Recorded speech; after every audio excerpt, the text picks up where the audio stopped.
Na última semana saiu na Netflix a série Adolescência, que conta com 4 episódios, e ela tá sendo uma série muito polêmica. Aqui no YouTube tem vários vídeos muito bons, inclusive fazendo reflexões a respeito dessa série, e eu achei interessante trazer pra vocês o meu ponto de vista.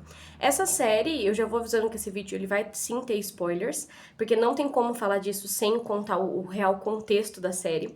Mas a série é dividida em 4 episódios, e cada episódio nos apresenta um aspecto interessante da vida do personagem principal, que é o Jamie Miller. O Jamie, ele é um menino de 13 anos que foi acusado de cometer um crime horrível, de ter matado uma amiga de escola a facadas. Então, no primeiro episódio, a gente já é apresentado logo a polícia entrando dentro da casa dele, e ali tem muitos elementos que são interessantes, como por exemplo o quarto infantil do Jamie. O quarto dele é todo cheio de coisas de astronauta, e ali você vê que tem uma família formada por um pai, uma mãe, uma filha mais velha linda e um menino mais novo de 13 anos que é tão criança em alguns aspectos que ele faz xixi quando a polícia entra dentro do quarto dele, porque ele tá com medo de quando a polícia entrou. Então, nesse primeiro episódio é quando a gente vai começar a entender o que tá acontecendo. A gente entende que o Jamie tá sendo acusado de um crime e ele acaba escolhendo o pai dele como representante legal. E a partir dali a gente já começa a entender que alguma coisa muito séria tá acontecendo. E ali nesse primeiro episódio a gente já tem a confirmação de que foi ele que realizou esse crime.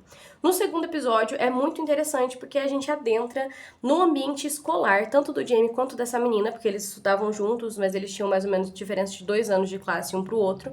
E ali a gente começa a entender que a linguagem dos adolescentes ela não é compreendida pelos adultos. Um exemplo disso é que essa menina havia comentado numa foto do Instagram do Jamie e ali tinha alguns emojis e pra polícia, na interpretação da polícia, esses emojis eram algo bom. Então eles não entenderam porque o Jamie perseguiu a menina até o shopping e a esfaqueou, sendo que ela estava escrevendo coisas boas sobre ele na internet. E quando o filho do policial principal, que estuda na mesma escola, vai falar pra ele o que aqueles emojis significam, é que a polícia começa a ter dimensão de que aquilo, na verdade, não tinha nada a ver com uma coisa boa, e sim a menina estava ofendendo ele de algumas formas. Uma das principais reflexões desse episódio é falar sobre exatamente isso, sobre a diferença de linguagem entre os adultos e os adolescentes, e como muitas vezes, mesmo dentro do ambiente escolar, que supostamente as pessoas deveriam entender os adolescentes, a gente não entende. Um ponto em específico é que o policial, no primeiro episódio, ele acha que o filho dele não tá querendo ir pra escola por frescura, fica bem claro isso. E quando ele chega na escola e ele começa a ver o contexto escolar, ele vê que o filho dele também está sofrendo bullying, assim como o Jamie sofreu, e ele começa a se aproximar do filho. Então é como se fosse um alerta para o pai de que aquilo que aconteceu com o garoto de 13 anos poderia acontecer com o próprio filho por ele estar inserido no mesmo contexto. Então essa é uma reflexão importante da série. A linguagem do adolescente não é conhecida pelo adulto. O adulto ele tem um distanciamento tão grande do adolescente que nem mesmo o que eles falam a gente consegue entender. Então esse é o principal ponto do segundo episódio. Como a escola muitas vezes não tava nem aí para as crianças. Uma coisa importante, ao longo desse episódio tem várias cenas de violência. Um batendo no outro, uma pessoa chutando a outra, e todos os alunos pegam o celular para filmar. Isso já demonstra um distanciamento. Então, é como se a sociedade não visse mais o outro como um ser humano, não visse mais aquela situação como uma situação que deve ser impedida. É tudo por meio de telefone. Então, você vê o mundo através do seu telefone e aquilo não se torna mais real, se torna entretenimento. Então, esse segundo episódio é basicamente sobre isso, a linguagem que nós não entendemos e o mundo virtual a qual esses adolescentes está inserido, que muitas vezes quem é adulto, quem é de outra geração não consegue entender. Esse segundo episódio é muito importante pra gente começar a entender esse contexto de bullying dentro da escola e como realmente ali estava acontecendo alguma coisa na internet que... isso é interessante porque a menina quis dizer que o Jamie era um incel. Pra quem não conhece esse termo, é aquela pessoa que é um virgem ou está num celibato involuntário. A pessoa gostaria de ter um relacionamento, mas não consegue. E ali a gente é apresentado alguns termos do Red Pill, que eles falam 80-20, que as mulheres vão se interessar por 20% dos homens e os outros 80% não vão ter interesse sexual. Esses são termos muito utilizados dentro dessa bolha Red Pill, e o Jamie estava inserido dentro disso. No terceiro episódio, que pra mim é o episódio mais importante quanto terapeuta, é o episódio em que o Jamie vai conversar com a psicóloga dele, porque ele tava tendo alguns episódios de raiva dentro da escola. Nesse episódio, pra mim, encontra-se o ponto principal da série. Por quê?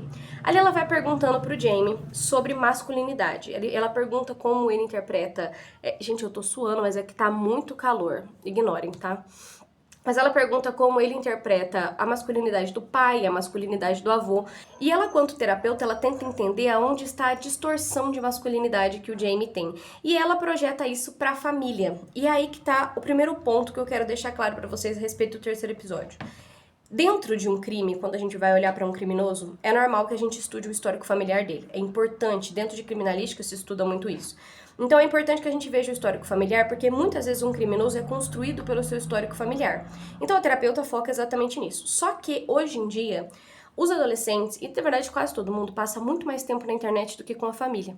Então existe a necessidade de se investigar o meio virtual do adolescente, tão quanto existe a necessidade de investigar o meio familiar. E isso é uma coisa que a gente tem que deixar muito claro.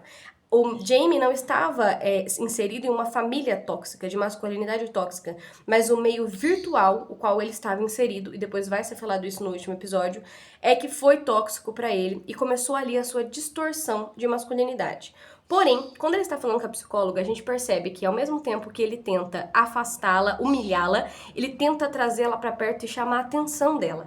Ele pergunta muito se ele é feio, ele pergunta muito se ela gosta dele, ele pergunta muito se ela vai ficar, e ao mesmo tempo ele ofende ela.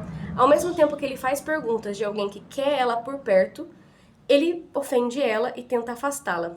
E esse é um comportamento que, avaliando alguns podcasts de Red Pill, eu percebi que muitos homens fazem. Eles acreditam que você humilhar e afastar a mulher faz com que ela se sinta interessada por você, porque a sua energia masculina seria maior. E é aí que está o grande problema. Você consegue entender que o Jamie é um menino de 13 anos e que o desejo dele é ter uma companheira, é ter uma namorada?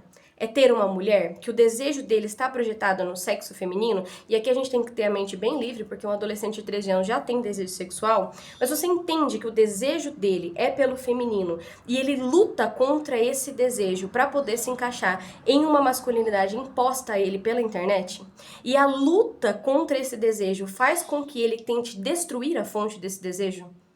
É exatamente isso que pra mim esse terceiro episódio mostrou. Ele tava querendo a mulher, ele entendia dentro dele que ele desejava a mulher, mas como ele não poderia ter, porque na cabeça dele ele era feio, as mulheres não iam se interessar por 80% dos homens, e ele nunca teria alguém, ele quer destruir o objeto desse desejo. E é isso que essa cultura de masculinidade tóxica está fazendo com os homens. E, por outro lado, existe também uma cultura de feminismo tóxico que está fazendo com que as mulheres lutem contra o próprio desejo de ter um companheiro. Então aqui a gente tem que entender, um homem e uma mulher, e aqui eu tô falando de um relacionamento heterossexual, eles se querem, é natural que o desejo seja de um para o outro, é natural que nós queremos um companheiro, uma companheira. E a partir do momento que a gente começa a lutar contra esse desejo, porque é como se um fosse contra o outro, e é um maniqueísmo no sentido de homens contra mulheres, bom contra o mal, é bem contra o mal, enfim, a gente começa a lutar contra o nosso desejo, e a luta contra o desejo acaba gerando a destruição.